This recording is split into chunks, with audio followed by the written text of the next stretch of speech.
Good evening, everyone. Welcome to our Apprenticeships live Q&A at our Melton campus open evening.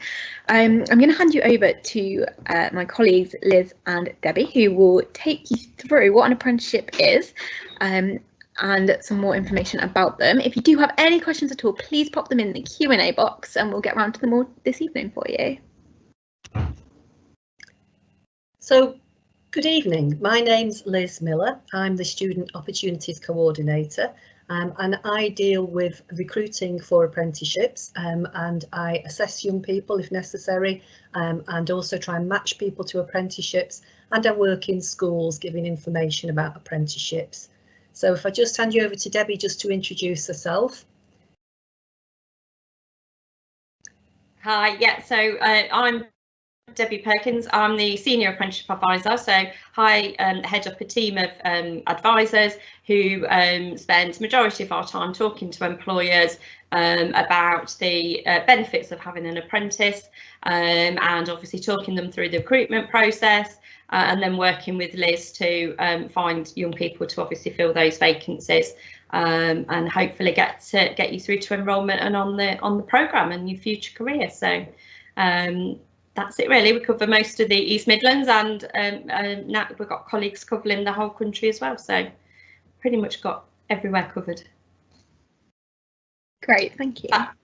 Back to you, Liz. Okay. So I'm sure what you'll want to know is what is an apprenticeship, just to give you some basic facts about them. So the best way of describing apprenticeship is like a job with training. So you spend 80% of your time out in the workplace and 20% of your time studying with us at college. And during that time you do your nationally recognised qualifications and you come to us either on a day release or a block release, where you come to us a week at a time. Once every 5 or so weeks you'll come to us for a whole week. Different apprenticeships have either a day release or a block release. The other important thing about an apprenticeship is that you do get paid. The minimum wage for an apprenticeship is £4.15 an hour. Now that doesn't sound a lot, but basically for that you're getting quite a lot. You're getting a lot of input both from the employer and from us. And also some apprenticeships do pay more. £4.15 is the minimum they pay, but they can pay anything they want over that amount, and some of the employers do offer a little bit more than that. So when you're out in the workplace, you're not expected to know things before you start. You will have a mentor. You're not just chucked into the deep end. You have a mentor in the workplace who will teach you, and you'll learn from the other members of staff. You'll learn by doing. So it typically does suit people who want to learn practically. Obviously when you're at college there will be a little bit of classroom work, but a lot of the work there is also often in our workshops as well, or our salons or beauty salons if it's hair or beauty. You get a job contract and you get paid holidays, as I say, just like a job really.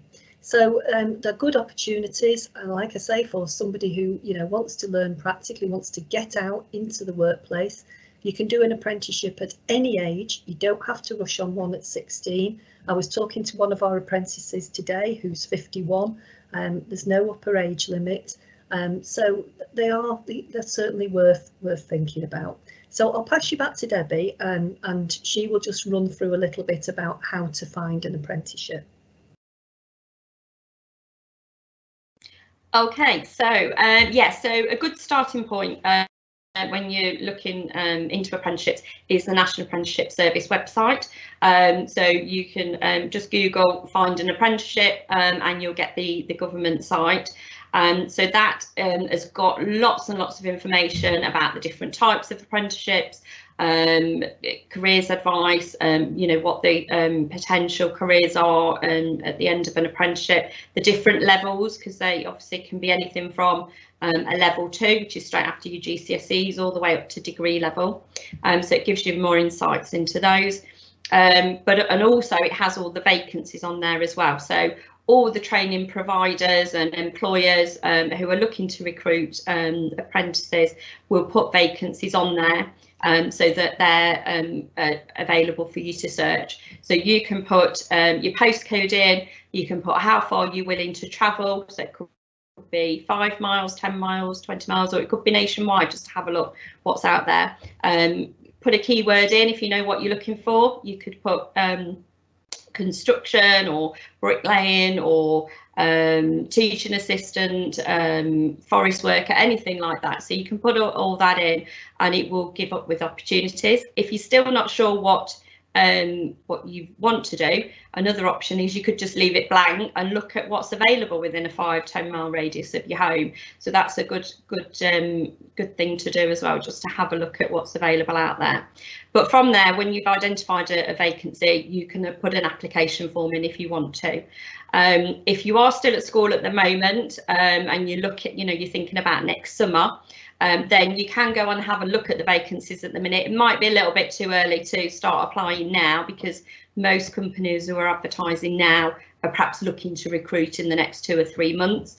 But certainly as we get a little bit nearer to Easter, some of the companies and employers will start advertising and look getting in early to get the best school leavers. So it's certainly worth setting it up on there and having a look round. So that's a good way of looking, and as I say, all training providers, all colleges are on there, so that's a good way to have a look at what's out there and what opportunities there are. We also have our own website, so we've got the SMB group website, we've got the Brooksby Melton College website and Stevens College website. So all of our vacancies are on any of those sites, so you can obviously have a look, and there's to contact our team and find details on there as well. So and again, links to be able to apply for those. So that gives you information about vacancies that the employers have put out there and they're actively looking. So the third way that you can do is to actually be proactive yourself, and rather than wait for a vacancy to come up, you can actually contact either companies that you've done a bit of research on and you've Googled and you think I'd quite like to work for them. So you can send a speculative letter or CV to them, asking if they've got any opportunities. Or you can obviously contact if you've got any family members or friends of the family or anything like that who've got their own company. Speak to them, see if they've got any opportunities, if they're willing to take an apprentice on. If they've never done it before, again, they can contact us and we'll talk them through the benefits of an apprentice and obviously what grants are available for them to help them. So that's another way, and lots of employers really do like it when somebody's taken the initiative and contacted them. And it might mean you get ahead of the game. They might decide that they don't need to advertise because the right person has already sent their CV in. So that's sort of the three main ways to find an apprenticeship. The other thing I would say is if you haven't already registered with us, then again, let us know that that's something you're interested in. I think I'll pass back to my colleague Liz in a minute and she'll go through the school leaver information sessions that we're running over half term and Easter. But that's definitely make yourself known to us, and then if we know you're looking for something and what you're looking for, we can obviously try and support you, give you some guidance and make you aware of any vacancies as and when they come up. So I'll pass back to Liz on the information sessions, unless we've got any questions or anything yet. Meg? No, not yet. Okay, so we are the SMB group and we're made up of the 3 colleges, Melton, Brooksby and Stevenson. So we run our apprenticeships out of all the different colleges. And I think the thing to remember is that if you're in an apprenticeship, really it's where the employer is that is the main thing, because obviously you're spending 80% of your time with the employer. So we do the teaching and learning out of Melton, but we do all sorts of different apprenticeships. We got lots of land-based ones at Brooksby Melton and car maintenance. We do engineering, we do all the construction trades. You just have to look on our website to see all the different apprenticeships that we do, but we do a really full range, catering and hospitality as well. you know, all sorts. But it might be that you apply to us for an apprenticeship and you find that we're doing the off-the-job training out of another college. As I say, don't worry too much about that, because most of the time, you know, is with the employer. Now, Debbie was mentioning the assessments, the sessions that we're going to do, the school leaver sessions. And normally every year, people who have expressed an interest about an apprenticeship with us, we invite them in the half-term holidays and in the Easter holidays. And we do a little presentation about apprenticeships, we tell them more about them, and also you get the opportunity for a one-to-one interview with one of our business advisors. This means that you get the chance to ask your questions, and we also then have your details, so we can take those on our database and we can keep them and we can consider you for apprenticeships that come to us. So we really recommend that if you are interested in an apprenticeship, particularly if you're a school leaver interested in apprenticeship, please contact us. I'm sure Meg will put the apprenticeships at SMB Group on the screen so that you can see. Make yourself known to us. We can invite you into one of these sessions. I say into, this year it will be virtual. We'll have to do it over Teams for obvious reasons. But we will be able to meet you virtually and get your information, and you will be able to ask your questions. And as I say, we can keep your details. So I would urge you, if you are interested in an apprenticeship, make yourself known to us and we can talk to you about you and your situation. And like I say, keep your details. One other thing that, you know, I would like to say is that if you're thinking of an apprenticeship, there's no guarantee of an apprenticeship after you leave school. So do think about having a plan B.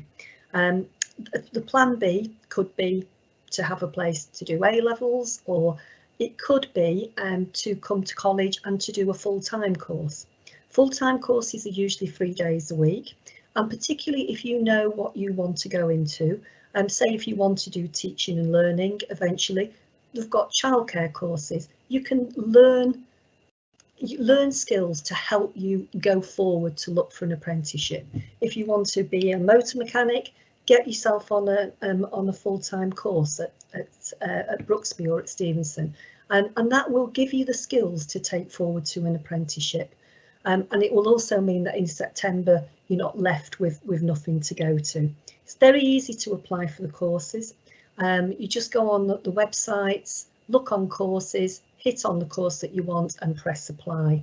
And if you've applied for a course and you've accepted it, if an apprenticeship comes up, great, you don't have to go to it, but you've just got that safety net. Because, as I say, and finding an apprenticeship is like finding a job. You know, it's not guaranteed that you will find one. And when you're on a course, you can continue to look for an apprenticeship. Throughout the course, you keep looking on the National Apprenticeship website that Debbie mentioned, and you can continue to look, and if you find one, then you can transfer onto the apprenticeship. But I can't emphasise enough how important it is not to just leave school and say, I'm going to get an apprenticeship, because you don't know when that apprenticeship is going to come up. So do get yourself a plan B, and a very sensible plan B is to get a course in line with what you want your apprenticeship in. So is there any questions at all, Meg? Or yeah, we've had a few. You kind of answered a couple of them as you were speaking, actually. So there was one saying, can I leave partway through a course if I get accepted for an apprenticeship? So how would that work? Would the student just sort of let us know and then move on to the apprenticeship? I mean, you know, if you're on a course, you discuss it with your tutor, and obviously if the apprenticeship is with us, it's very easy. You know, we would just transfer you on, because apprenticeships run all the way through the year. They don't have the academic September start like the courses do. So it might be that the apprenticeship that you want comes up in the December of the year you start. But you know, if you do find an apprenticeship, just go to your tutor, explain the situation. If it's one of ours particularly, we'll take over from there. Did you say another question? Or? Yeah, we've had a few, so if we just go through them one by one. Someone said, do they have to pass their maths and English at GCSE to get onto the apprenticeship, or well, any apprenticeships really? Yeah, do you want to take this one, Debbie, or shall I? Yeah, can do. Yeah, so depending on what particular apprenticeship you're applying for, depends on what in maths and English grades you need. The one piece of advice I would say, and I know it's going to be another difficult year for people taking the GCSEs this year, or obviously trying to get the grades, is if you can put as much work into getting the best possible grade you can. So at the minute, obviously, put everything into your coursework, because that may well count towards your grades at the end of the summer. If you can get as near to a grade 4 or above as possible, then that will save you a heap load of work later on. So for instance, some of the apprenticeships, bricklaying, for instance, or the level 2 hospitality, something like that, if you were to start at a level 2, then potentially if you've got a GCSE grade 3, then you would be able to go on those apprenticeships, and you would attempt to get up to the equivalent of the grade 4 during your apprenticeship. But worst case scenario, the fact that you've already got your level 3 would mean that you could complete that apprenticeship. If you're going for something a little bit more technical, like the motor vehicle, for instance, that's a level 3, so that's equivalent to A levels, or electrical, plumbing, or sort of more technical apprenticeships, then really you are looking at having a minimum of your GCSE grade 4 before you enrol. It's not, sometimes we can, you know, get around that, and we can do assessments with you and see if you're capable of doing that. But as a rule, it will make your life a hell of a lot easier, and you'll be able to keep up with the work a lot better if you've got your GCSE grade 4. So if you can get it while you're at school, that means literally you're then exempt. You don't need to do it. You don't need to attend any further English and maths lessons. You just obviously concentrate on your apprenticeship. If you did get anything below a grade 4, then you will be enrolled onto functional skills, which are equivalent to a GCSE. So you will go along to English and maths lessons as part of your time in college, and to obviously try and improve those, to be able to get those before you do. And then, you know, if you start at a level 2 and then want to progress to a level 3, again, then it's obviously all about improving your English and maths until you can get that key English and maths. So GCSE grade 4 rather. So I think the thing is, if you get to the summer and you think, well, I've done my very, very best, whatever grade you get then that's fine. If you perhaps slack off a little bit now, or you know think, oh, well, we're not doing exams, or the exams aren't going to be the same, so I don't know what I'm doing, then potentially come the summer, if you've just missed out by a few marks, you will be kicking yourself. So as I say, if you have got any coursework, anything like that, because it is such a strange year and we don't quite know how the GCSEs are going to be marked at the minute, then I would just say put every effort into anything you can, and then hopefully we'll do that. But again, the best thing to do is come and talk to us, tell us what apprenticeship you're looking at, and then we can give you more specific advice sort of about your personal circumstances. If you've got any additional learning needs or anything like that, again, that can be taken into account, and we can put additional support in sometimes for that as well. So it's best to come and have an individual chat with us, and then we can take it from there. Okay. Another question, Meg? Yeah, we've got a couple more. Someone's asked, do apprenticeships have exams? They have, again, depending on the apprenticeship, they have what's called an endpoint assessment. So in order to be successful at the end of your apprenticeship, you will go through this assessment, which is independent. So somebody independent of the college will assess you. Now that can take different forms. So it might include an online exam. It could include a practical assessment. So obviously, if you're in a workshop, somebody will come and observe you doing a particular task. And very often it will also include what's called a professional discussion. Now this is it's an interview based on a portfolio of work that you've done during your apprenticeship. So as you go through the apprenticeship, you're working with your tutor at college, but also a mentor in the workplace, and you're gathering evidence that your competent at doing any particular jobs. So you might have photos in there, you might have witness testimonies, you might have a reflection diary of how you found the job. So you'll have all of those on particular tasks to meet the qualifying criteria. So then the professional discussion, you will then discuss that portfolio. So the person interviewing you will ask questions about how you about any particular task. So again, the more details you've got there, the easier you will find that discussion at the end, and the easier you will have it if you've got evidence to refer back to.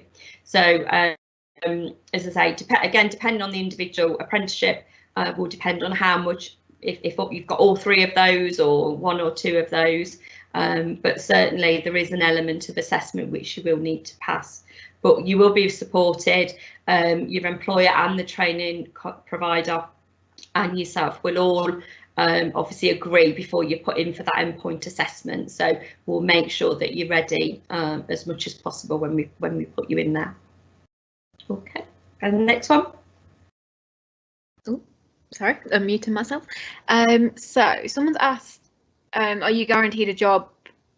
I'm assuming they mean with their employer that they've had the apprenticeship with sort of afterwards. Is it common practice for people to stay on where they do their apprenticeship, or do a lot of people move on to different places? Okay, Liz, do you want to take that one?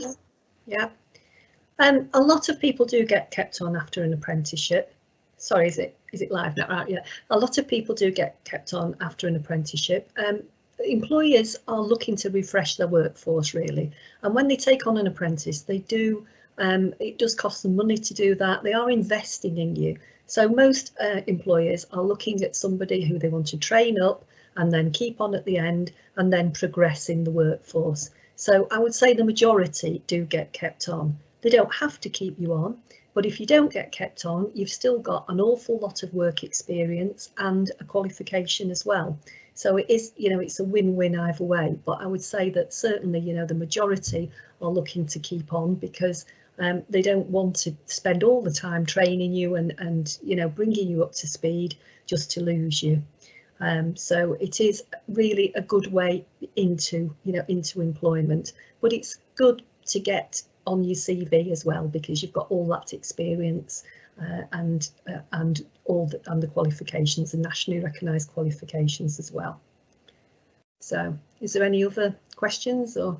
Yeah, we've had a couple more. So we'll do this one first. How long do apprenticeships tend to be? It depends on the level of the apprenticeship. They can be anything between 12 months and over 4 years. So it depends on what level they are and how much there is to cover really. So for example, a motor vehicle apprenticeship, a plumbing apprenticeship, the level 3 apprenticeships can be 4 years or over. But if you're interested in a particular type of apprenticeship, if you contact us and talk to us, then we can give you information on that particular type. Okay. Lovely, thank you. So last question we've got for the time being. Do students have to pay anything themselves to do an apprenticeship? Do they have to buy like a uniform or anything like that, or is it just up to the employer? Yeah. No, I mean, you are paid as an apprentice, so you don't have to pay to be an apprentice. You will find that the majority of employers give things like PPE, uniforms, tools. Often they give a toolbox. I was talking to an employer this morning who has an apprentice engineer, and he has given them the full toolbox, to keep. Basically you are paid to be an apprentice, and you don't have to pay to these things. There might be some cases where you might have to give some contribution, towards that sort of thing, but mostly it's paid. One thing I would just say quickly about apprenticeships and the pandemic, they have been affected. We have got less apprenticeships than we had, but I wouldn't worry too much. We really hope that certainly for school leavers, by the summer things will be picking up, and we are still getting vacancies, we are still recruiting, but it just means that maybe you have to try that little bit harder and make sure that you get your CV out to employers like Debbie was saying, and try and find try and make your own luck really, make your own opportunities, try and find that employer who might take you, and talk to people, and yeah, as I say, it's just that little bit more competitive possibly this year, but hopefully things will get better. Is there anything you want to add, Debbie? Or? Yeah, I would just say about National Apprenticeship Week. Every year there's 1 week of the year which is there for everybody to celebrate successes, and obviously just promote apprenticeships. So this week this year it's running from the 8th to the 14th of February. Again, it's going to be virtual because of obviously how things are at the minute, but we are going to have lots of events on there. So there's going to be another question and answer session that myself and Liz will be on. So if you're not fed up with us tonight, by all means join us again then. We'll also have apprentices on there as well, so you can hear from actual existing apprentices, how they've got on, how they found the recruitment process and how they've found the experience so far. And for employers as well, these details will have existing employers on there as well, which will tell you why they feel that an apprenticeship works for their companies. So there's lots of information going on there, lots of other bits on the site. So by all means, again, check it out on the SMB website or the Brooksby Melton website. You'll find the links, you can register, come along, dip in and see what you think. So, but that's me done, I think. Are we all done for this evening? Yeah, we've run out of time. So okay. I have popped the email address in the chat. So if you have any further questions, do get in touch with the Apprenticeships team. I've also put the link to find out more about our virtual Apprenticeships week plans. So if you click on that link, you'll see all the different things that are going on that week. And thank you for joining us. Okay, thank you. Good night. Thank you. Night.